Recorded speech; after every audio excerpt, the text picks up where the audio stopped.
The Toyota pickup from Back to the Future for me was just as iconic as the time machine. And as I'm currently building a special underground garage for my DeLorean, with Back to the Future turning 40 years old this year, my question is, if the film was made today, what would this year's black Toyota pickup look like? Well, let's build it and add a few furs extras. And if you like your 80s retro design, there's a limited edition bundle box available, with a mug, a cap, an amazing t-shirt, and a keyring laser cut by myself in his very workshop, plus a signed Polaroid.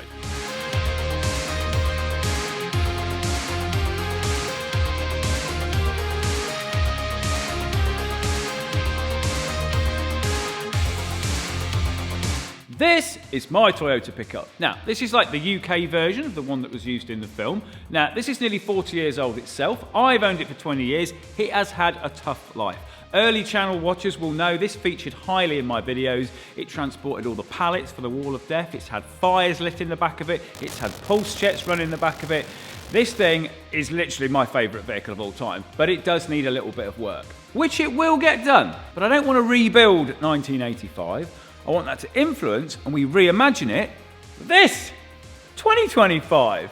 Okay, this is a Mark 8. Now, in the UK, I've got what's called an extra cab. It has this little bit of kind of room behind the seats. There's like a openable door and like some small tiny seats. In the film, they had a little bit of a gap behind the seats as well. There's like a tiny little window. So it's kind of in between that and a single cab. There's also other similarities in that there's no hooking points along the bed and it's all nice and clean lines. Now, what is different between this and the old one is the scale of everything. So I've got both trucks parked along this yellow line, line the doors up with this other little bit of yellow tape, and then when we blend from one to the other, we can see how the 25 plate one has grown in every direction. The height of the windows is higher, the sills are lower, it's got longer at the front and longer at the back. Now, this is important because one of the beautiful things about the old trucks was their proportions. Side on, they look absolutely fantastic, and I want to try and mimic that as much as I can with this.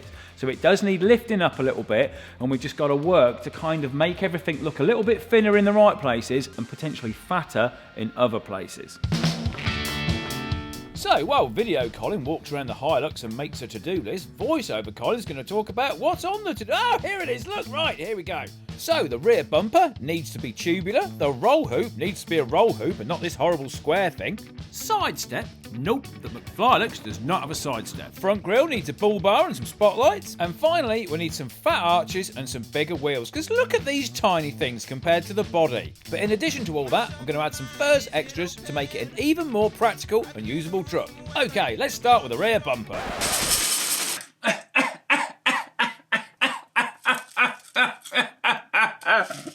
Very nice, Colin. Now, what were you supposed to be doing? Oh yeah, rear bumper. Gotta go.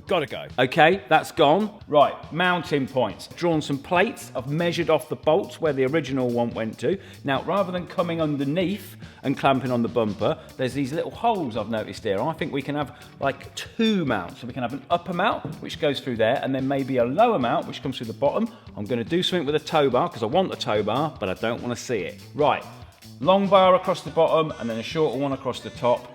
This need to kind of work out what looks right with the vehicle, proportion-wise, and everything else like that. Leave it to me.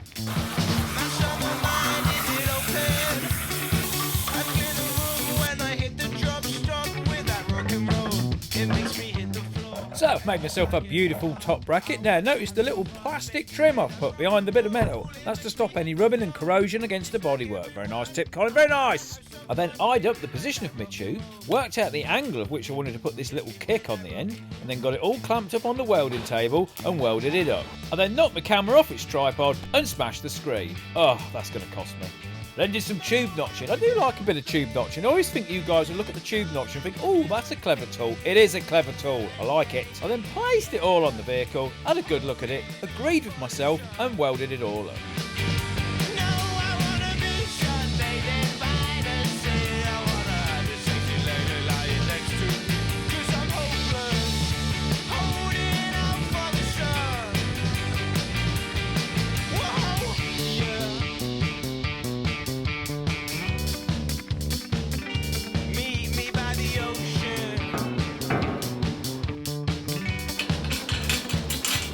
Okay, that is proper solid and ready for painting. Now, put some more little plastic sleeves in between this and the truck, and I've even made these little end caps. Now, these are 3D printed at the minute, but I have ordered some 80mm nylon so I can machine some solid ones up. Although, to be fair to the 3D printed, they're actually pretty strong.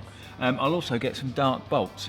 Now then, this is all good. The tow bar, like I said, I want a tow bar, but I don't want to see it, so I'm going to kind of have like a quick hitch arrangement. But how I get that all sorted underneath, I'm going to wait, because there's something else I might want to put under here, and I want to do that first so I don't go and put something in the way. Any mind, don't worry about it.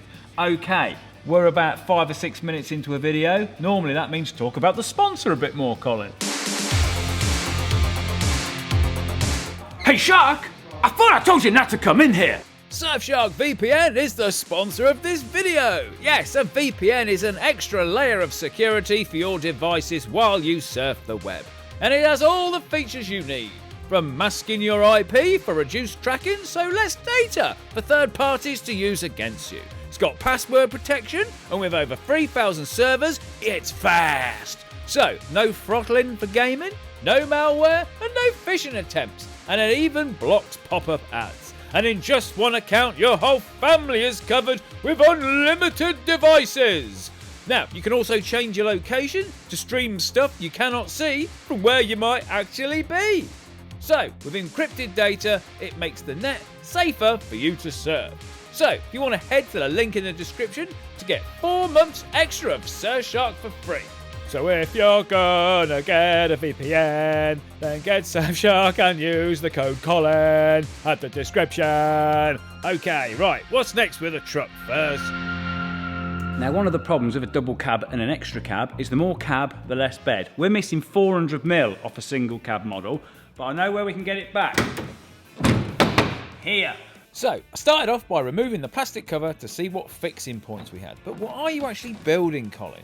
So, I got sent this picture on Facebook of this little tailgate adaptation that someone had built, and it turns out you can actually buy them. But Colin's thinking, wait a minute, I don't want one that you have to put in separately. Wouldn't this be great if it folded up off the tailgate itself? So, I've cut myself out a nice little back plate with my name in, just in case I forget it, and then drilled and reamed myself some pins out for hinges, and then I bent up and added some side plates. Okay, looks promising. Let's put it on the truck.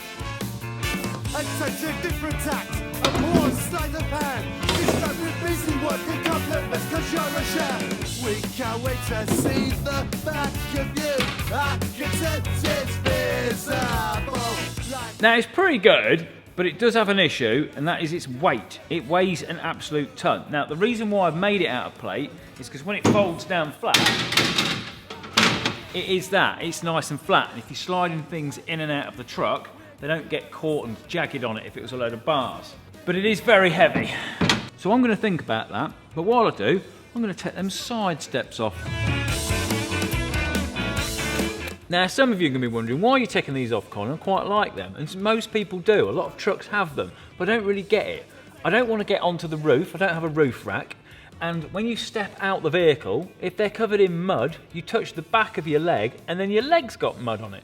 And if anything, where you actually want them, down the back there, just in front of the bed, there isn't any, it stops. And also, the main reason, this vehicle is so like deep and tall, it makes it look lower. So by taking these off, it'll actually make it look like it's lifted up a bit. And I like that. So high the consultants ain't gonna their advice. Let disregard it because you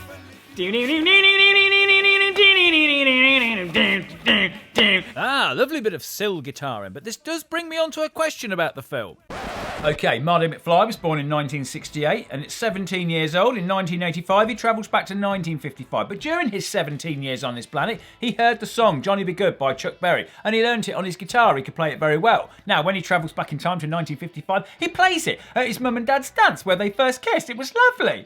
But Marvin Berry, Chuck's brother, hears the song and thinks, wait a minute, this sounds pretty cool. I've never heard it like this before. Rings his brother Chuck and says, hey Chuck, you know that new sound you were looking for? Check this out. Chuck listens to it and thinks, hey, that's a mighty fine song. I'm going to write that. He does write it. And in 1958, he releases the song. Obviously, the song exists in all this time. Marty is born in 1968. At some point in his 17 years, he learns the song. And the cycle starts again. But who actually wrote it? Because if Marty is learning Chuck's song, which Chuck heard from Marty, which Marty heard from Chuck, nobody wrote it. It doesn't exist, it's just materialised from nothing. Make it make sense. It's only a film, Colin. Calm down. Oh, this mug just makes my tea taste better. Anyway, what's this truck look like without the sills on? Way better. Way better. I do not regret that at all. It literally looks like it's had like a 2 or 3 inch lift, and all I've done is took some stuff off. So, after my side step removal success story, I turned my attention to this ladder rack. Not only do we not want a ladder rack, we want a roll hoop, and we want 2 of them.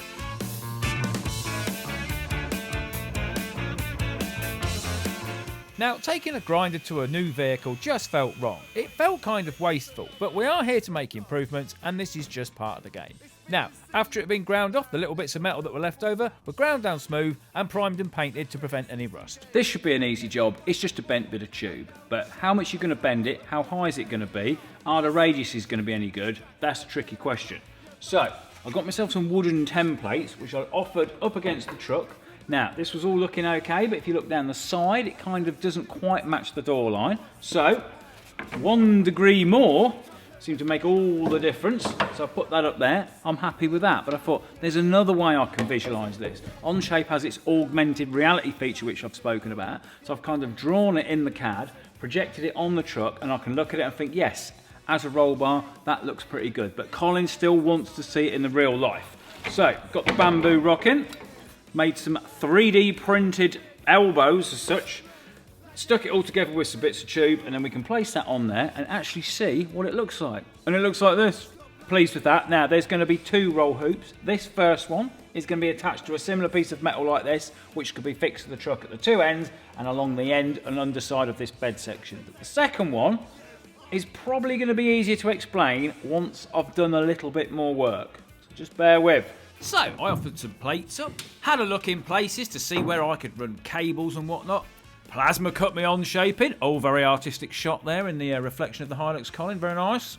Then machined some nylon. Tricky stuff, this. It's nice and soft, but if you don't keep the swarf and all the offcuts tidy, they can get all wrapped up in themselves.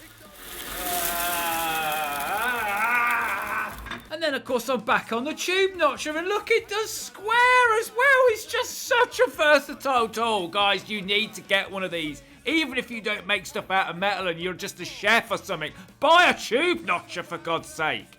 So then I'm welding stuff. I'm hammering the stuff I've made into the stuff I've welded up. Beautiful tight fit there, Colin. I'm bending stuff. I'm drilling stuff to the truck. I'm then welding things that I've drilled to the truck. Oh, now look. Oh, I'm hammering. I'm hammering the thing I've made to the things I've bent and drilled. Oh, we can see where this is going now, Colin. We've got an arm, we've got a hydraulic ram, and this is going to work a little bit like a skip lorry. When the hydraulic ram actuates, it will push the arm on both sides up. Attached on the end of them arms will be the second roll bar. That will have a winch on it, and then of course it will hang out the back of the truck. You'll be able to winch heavy things up to it, and then when the rams detract and pull it back in, they will pull whatever you've winched up into the back of the truck. Beautiful, because of all my years owning a pickup truck, lifting heavy stuff up, especially if you're on your own, is really difficult, but not with this. I can sort of show you it working. Okay, if I plug this in, then you will deploy the arm, and up it goes. It will get faster. I don't think this pumps very pumpy. The one I'm going to fit, I think, has got more pumpiness than this. And that's the right terms, Colin. Stop blaming! Now, there needs to be a bar that braces the 2 arms together, which will have the roll hoop go over it and will have a winch attached to it. So we're going to fix that, and then we need to put a 12-volt version of this under here. So I add my cross brace, tack weld it on, and then test it goes up and doesn't get all mangled and everything's still square. Okay, Colin, we're happy with that. Now let's go and fit this 12-volt pump. Okay, spare wheel's gone. Now the reason why it's gone is because I'm having bigger wheels. The bigger wheels I'm putting on, you can't have a spare that fits in this gap. So you've either got to carry it with you in the back or just not worry about it. Now, 12-volt version of the hydraulic pump is mounted up here. It is fixed to the tow bar, which will get modified again with a different tow bar on it.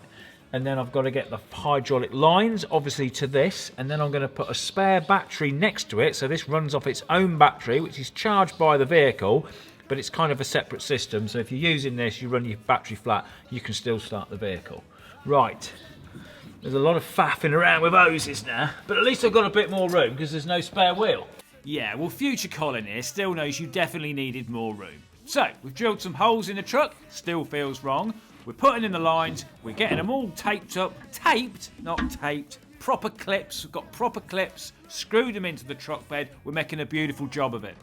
Now, my usual method is to offer the pipes up to the fittings, cut them, push them on, dry fit the whole system, and then take them off, and I've got this excellent little hand pump which basically crimps the ferrules on the end, creating a proper full pressure, high pressure, loads of pressure line. And then of course you take them and refit them back to the vehicle. Look at all these sensors, look, on the exhaust.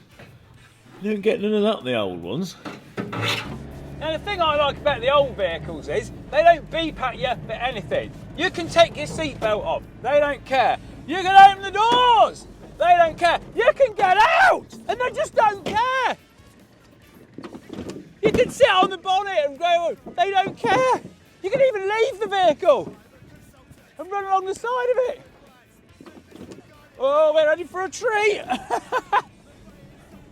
Okay, now while you guys have been messing around, I've finished this off. Now, slight change of plan. I've not fixed everything to the tow bar. I've made a separate bar for it all to hang on, and I've actually got a different tow bar now. I've got one of these quick hitch ones. They're a lot more discreet. It looks a lot better. I'm happy with that. So we've got the spare battery. That is connected to the main battery via this battery management system, so this battery won't drain the main battery. We've got the pump. Now, so the pump is not completely hardwired and on all the time, I've hidden a little switch just above the license plate so you can turn it on and then that's activated. Now, this is looking fantastic. It's all got to be powder coated and tightened up and everything, very nice. But while I've also been doing this, my tube's been bent. Oh yes, they got me roll bar. Colin's got a roll bar. I got a roll hoop, I got a roll hoop. Oh, Colin, I'm afraid you're just too damn loud. Well, I've actually got two roll hoops or roll bars, depending on what I want to call them. Now, these are a little bit tricky to get bent. I actually put an Instagram post out, you should probably follow me on there, asking if anyone could help out. And the guys at JJA Engineering sorted me out, but they sent them off with a load of stuff they were doing. So I don't actually know who bent these in the end. Anyway, absolutely fantastic. Now, I've added a second quick hitch connection here, because this is for the winch. You're going to slide that on there, it will lock into place, the cable will come up over a little hooky wheelie thing which I've got to add on, and then go down, and you can either pull stuff into the back of the truck directly off this, or of course when it's swung over, it can lift stuff up. Beautiful! The last thing we need to do on here is get these 45-degree bits to come down, like they do in the film. But, Colin being fussy, I want these removable, because Rick had a Hilux pickup truck that had these angle bits on, and they did quite often get in the way when you were putting big stuff in the back, so I don't want them to be a permanent welded on feature. How am I going to do that? So I started by offering some wood up to see which angle I preferred and where I'm going to go to. But there is a complication. The one in the film actually welds down to the inner rear arches, but I can't do that because of my hydraulic system. So with a rough idea of the angle, I fired the tube notcher up and made myself a little test piece to see what it would look like.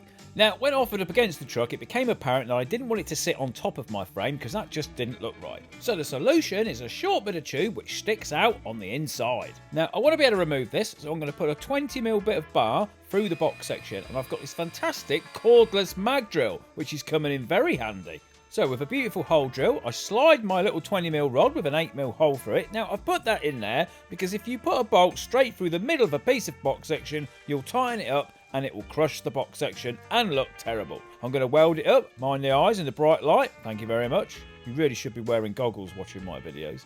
Grind the outer face smooth, and then I can fix on my little short bit of pipe of which my down tube can fix onto. Weld these together and then devise a similar system for the other end. Now, if it wasn't for my green Hilux, me and Charlotte might not have met, which would mean my kids wouldn't exist. Now that's very Back to the Future. Okay, this is looking absolutely fantastic, but the best bit is yet to come. I'm going to take this off and get the powder coated, but while I'm doing that, bigger wheels, fatter arches. Now, I'm not actually doing this bit myself, but the people that are doing it, oh, they have got a pedigree in this work. Oh yes, these boys know what they're doing.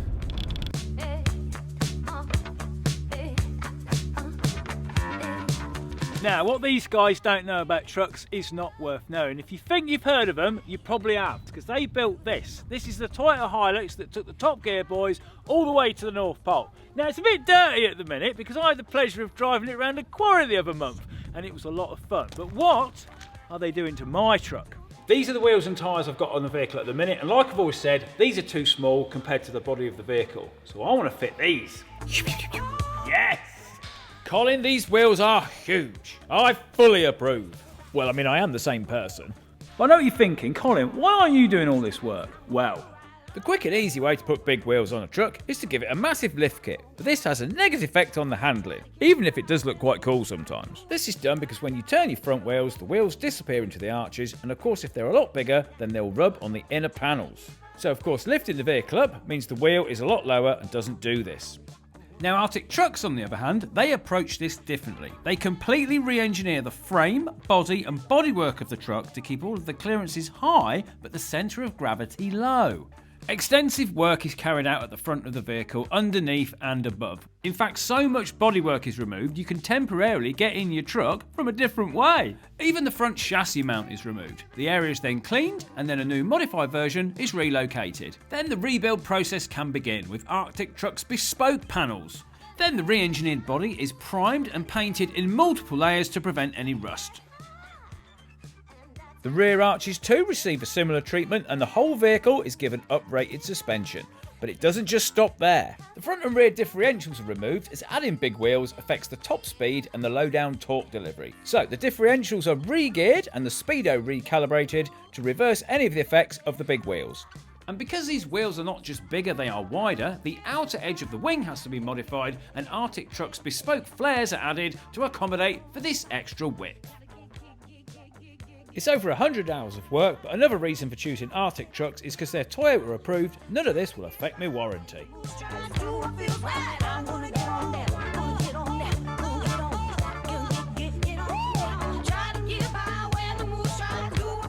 And now with the 37-inch tyres and the wider arches, it's time for the big reveal.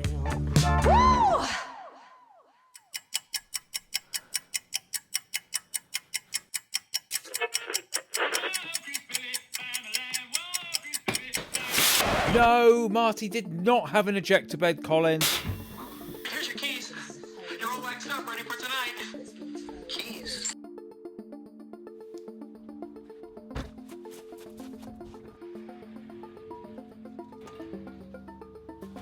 It's not going to fit in there, is it?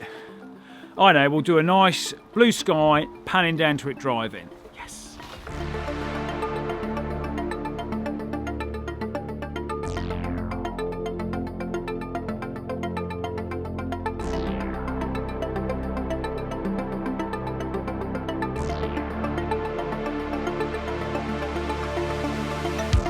Introducing the Furze Model 8525.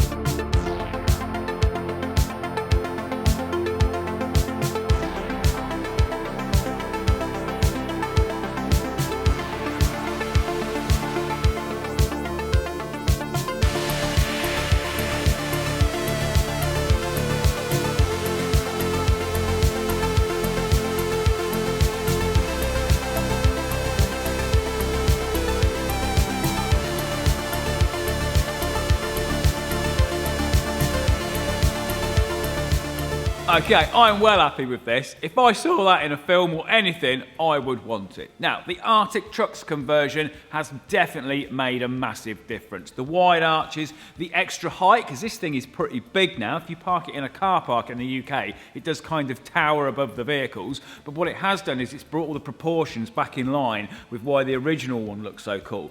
This one before had a massive fat body, tiny little wheels. Now, everything looks right. Now, the front bull bar is something I was always a little bit worried about because the old trucks had a dead flat front and these modern vehicles are more pointed. So to copy it exactly, I'd have tubes running right along, kicking in at the end. It would look all out of proportion and look a bit silly. So this is where I'm at. Now, I managed to bend this bit myself. Stakesy gave me an adapter that goes on my tube bender so it can bend 2-inch, and I've kind of like had like a mock-up jig with working out the lengths of all the bars and everything. This is where I'm at. I like it. It's all fixed through the grills and it looks good. And I know I like it because when I took it off to get it powder coated, I looked at the truck and thought it looked bare. And that's a sign that I got it right. Now, these front lights are pretty much identical to the original ones used in the film. And I know this because the guy that sent these to me, Greg, from Greg's Restorations, actually restored the original Back to the Future Hilux. He's done a video and stuff on it. I'll stick a link. Anyway, he sent me these. I have 3D printed some covers because obviously the ones in the film had the yellow covers. But as well as sending me these, he sent all sorts of decals and sticker kits and stuff like that, which I can put on my original Hilux. Thank you very much, Greg. Much appreciated. Oh! Spotlights on the roll bar. These are by Vision X. There's 4 of them. You've got like the intensity beams in the middle and then you've got the spreader beams on the outside. Now I've actually fixed these to a separate plate. So if I undo these little screws, look, you can take them off and then you can get rid of them. Because obviously if you want to put a ladder or something on this truck and you want to put it up against the roll bar, you don't want it to be leaning up against these. So you basically just put the little cable down there, screw these little things back in, and there's another little Anderson connector under here. Click that in there, and then boom, you're good to go. And oh, are these things bright. When you turn this on, it goes from night time to daylight. Come on. Mega beam! That is like a second sun! Oh my God! Okay, the tailgate. Oh, by the way, sticking the Toyota sticker on made a massive difference. It was blooming awesome. But my little fold-out thing, I'm still on the steel version. I've had it powder coated. It still works. You flip it up, you put it on, very nice. But this thing is way too heavy. I know even more so now because after taking it off, feeling the tailgate again, then putting it back on again, I realised just how heavy it is. It's ridiculous. Now, I've tried doing an aluminium version, 6mm aluminium. It got a little bit lighter, wasn't loads lighter, but also it started to stick up a little bit too much, a bit too thick. So I didn't like that. I cut a 4mm one out. That clearly wasn't going to be strong enough. So I think I'm going to live with this for a little while and think if there's any better way of doing it or how any other ways to do it. Because yes, you could shove a piece of plywood in, but it still doesn't quite fit in it. So I think I need a little bit more thought on this. But Colin, what about the hydraulic lift thing you made of? Oh, check this out. So, turn the power on with a key, add the connector loop cable for the winch, add the winch and then secure it with its through pin, connect it to the power supply and then using the remote, extend the cable out, loop the cable round, through and over the hook, then take the motor pendant and extend the arm.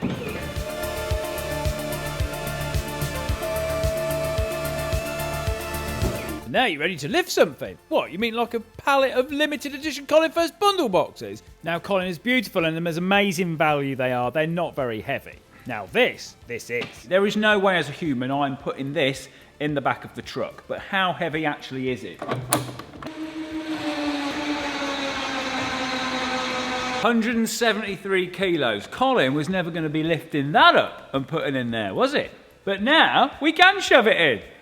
So, lift your cargo up as high as it will possibly go, and then lower the tailgate, and then swing the arm and swing the cargo into the back of the truck. Absolutely brilliant, Colin.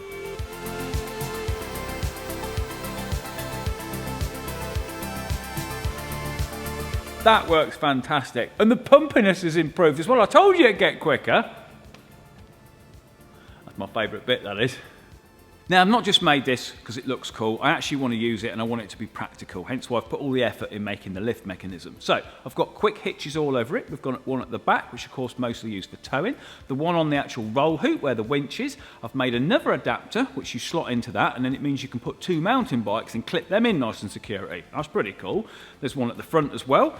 And then I've made this, which holds Insta360 camera. This is how I got some of those cool driving shots. And also, I've had a compressor fitted in the engine bay. The outlet to that is near the diesel cap. And that could come in handy. As you remember, I've got no spare wheel.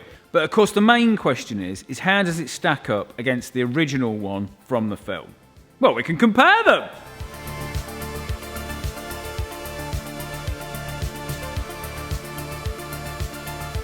How cool is this? In fact, I'm going to get out of the way because I don't want to ruin this shot.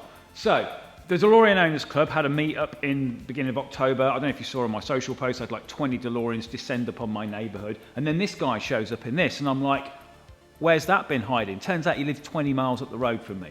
Anyway, Toyota SR5, Furze 8525.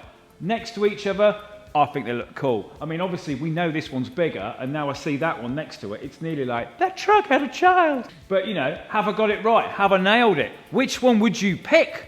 That's the main thing, because I didn't think I would get anywhere near making something as cool as that. But this has grown on me massively. I think this is absolutely brilliant. But, you know, it's you guys. You make the decision. Which one would you have? Now, I think in terms of the perfect truck, I actually think one in between them would probably be about right, because that one does look very small now in today's standards. But this one, obviously, is clearly massive, and driving around some of the tight streets of Stamford, it is a bit big, but it is cool. Now, I may have mentioned Back to the Future 4 in the title of this video. Sorry, guys, I know it's a bit clickbaity, but come on, you've got to play the game sometimes. Now, I have always been, like, dead against it. Don't touch them. Definitely don't try and remake the original 3. Could they do, like, a sequel, a 4, you know, after thingy, you know, from the kids' perspective? Maybe. There was a watch advert that came out a few weeks back. It was some AI-generated nonsense, but it kind of did make me think, maybe they could. But my gut feeling says, no, leave it alone. Okay, this has been a super cool project. I am very pleased with this, but anyone knows who does a project car, they're never really truly finished. There are still things to do with this. I've noticed since I've got the SR5 here that my light covers, the yellow's not quite right, so I'm currently printing some more of them out. I've got some other little stickers, other little bits and bobs to do. The list will continue to go on. Now, thanks to the guys at Arctic Trucks. If you want your own Arctic Trucks conversion, their details are in the description. They don't just do Hiluxes, they do Land Cruisers, they do D-Maxes. Very good. And of course, don't forget your Furze bundle box. Now, I'm really pleased with these. I think these are great. Now, some of you may notice that this does actually pay homage to the old Toyota logos of the past. And I just think the colours and everything are absolutely fantastic. Now, of course, once these are gone, they are gone. So if you do want one, do get one. Thank you very much for watching. The next video is going to be a different way of looking at bicycle suspension. Yeah? What's that, though? Oh, subscribe.